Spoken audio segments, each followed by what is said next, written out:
धर्मक्षेत्र कुरुक्षेत्र में दो महान सेनाएं आमने सामने खड़ी थी। धृतराष्ट्र ने संजय से पूछा, संजय, धर्म भूमि कुरुक्षेत्र में मेरे और पांडु के पुत्रों ने क्या किया? और उसी क्षण गीता का दिव्य संवाद शुरू होता है। अर्जुन का रथ दोनों सेनाओं के बीच खड़ा था। जब अर्जुन ने अपने पितामह भीष्म को, गुरु द्रोणाचार्य को, अपने बंधु बांधवों को, अपने कुल परिवार को सामने खड़ा देखा तो उसका हृदय भर आया, उसका शरीर कांप उठा, उसका मुख सूख गया, उसका गांडीव हाथ से गिर गया और वह रोते हुए बोला, हे कृष्ण, मैं इन अपने लोगों को कैसे मारूं?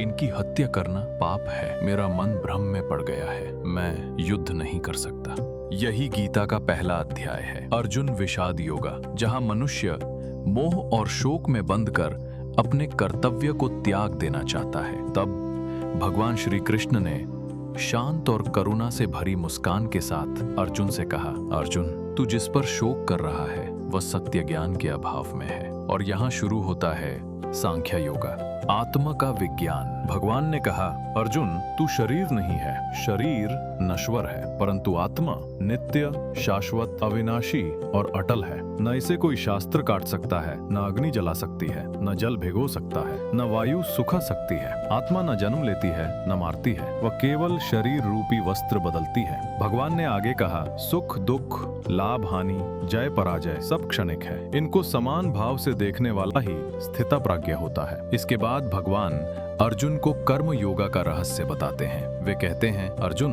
तुझे केवल कर्म करने का अधिकार है, फल पर नहीं। निष्काम होकर, अहंकार रहित होकर, शुद्ध भाव से किया गया कर्म ही मनुष्य को मुक्त करता है। जो फल की इच्छा से कर्म करता है वह कर्म के बंधन में बंध जाता है, पर जो फल वह मुक्त हो जाता है। भगवान विस्तार से बताते हैं कि कर्म 3 प्रकार के हैं, कर्म, अकर्म और विकर्म, और समझाते हैं कि सही कर्म वही है जिसमें लोभ, अहंकार और इच्छा ना हो। फिर भगवान ज्ञान योगा बताते हैं। वे कहते हैं, ये संसार प्रकृति और पुरुष से चल रहा है। प्रकृति 3 गुणों से बनी है, सत्व, रजस और तमस।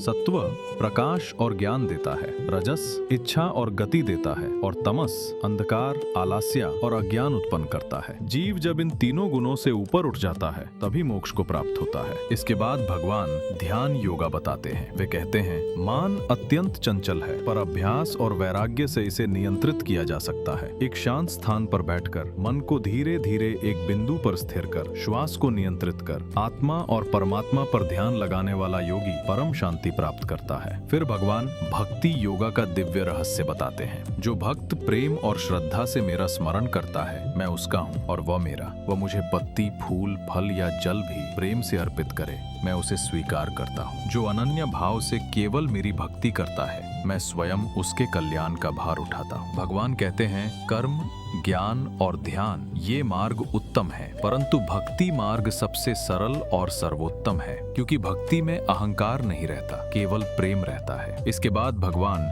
देवी और असुरी गुण बताते हैं। देवी गुण है अभय, सत्य, दान, करुणा, शुचिता, क्षमा और शांति। असुरी गुण है अहंकार, क्रोध, हिंसा, लोभ और कठोरता। देवी गुण मुक्ति की ओर ले जाते हैं और असुरी गुण पतन की ओर। फिर भगवान क्षेत्र क्षेत्रज्ञ का रहस्य बताते हैं। शरीर क्षेत्र है और आत्मा जो इस शरीर को जानती है वह क्षेत्रज्ञ है। जब जीव ये समझ लेता है कि वह शरीर नहीं बल्कि आत्मा है, तभी सच्चा विवेक उत्पन्न होता है। इसके बाद भगवान पुरुषोत्तम योगा बताते हैं। वे कहते हैं, जीव क्षर है, प्रकृति अक्षर है, परंतु मैं उन दोनों से पारे पुरुषोत्तम हूँ, सृष्टि का आधार, पालन करता और संहार करता। जब मनुष्य ये पहचान लेता है कि परम सत्य केवल भगवान ही है, तभी उसकी भक्ति पूर्ण होती है। इसके बाद भगवान कहते हैं, अर्जुन, जो योद्धा यहाँ खड़े हैं, मैं इन्हें पहले ही मार चुका। तू केवल निमित्त मात्र बनकर अपना कर्तव्य कर। यह सुनकर अर्जुन का मोह टूटने लगता है। फिर अंतिम अध्याय में भगवान मोक्ष संन्यास योग बताते हैं। सात्विका बुद्धि वही है जो यह समझे कि क्या करना है और क्या नहीं। राजसिक बुद्धि फल की इच्छा से संचालित है और तामसिक बुद्धि अज्ञान से भरी है। भगवान बताते हैं कि दान, भोजन, तप, श्रद्धा सब 3 गुणों के अनुसार होते हैं और अंत में भगवान वह परम सत्य वचन देते हैं, सर्वधर्मान् परित्यज्य माम एकम शरणं व्रज, अहम त्वा सर्व पापेभ्यो मोक्षयिष्यामि मा शुचः। सभी धर्मों को छोड़कर केवल मेरी शरण में आ जा, मैं तुझे हर पाप से मुक्त कर दूंगा, तू भय मत कर। इस एक श्लोक में संपूर्ण गीता का सार समाया है। समर्पण ही मुक्ति है। यह सुनकर अर्जुन कहता है, कृष्णा, मेरा भ्रम नष्ट हो गया, अब मैं वही करूंगा जो आप कहेंगे। और संजय अंत में कहता है, जहां योगेश्वर कृष्ण है और जहां धनुर्धर अर्जुन है, वहां विजय, समृद्धि और धर्म सदा स्थापित रहता है। यही गीता का शाश्वत संदेश है। आत्मा अविनाशी है, निष्काम कर्म धर्म है, भक्ति श्रेष्ठ है, गुणों से ऊपर उठकर भगवान की शरण लेना मुक्ति है। सीताराम सीताराम सीताराम। सनातन स्टूडियो को सब्सक्राइब कर लो।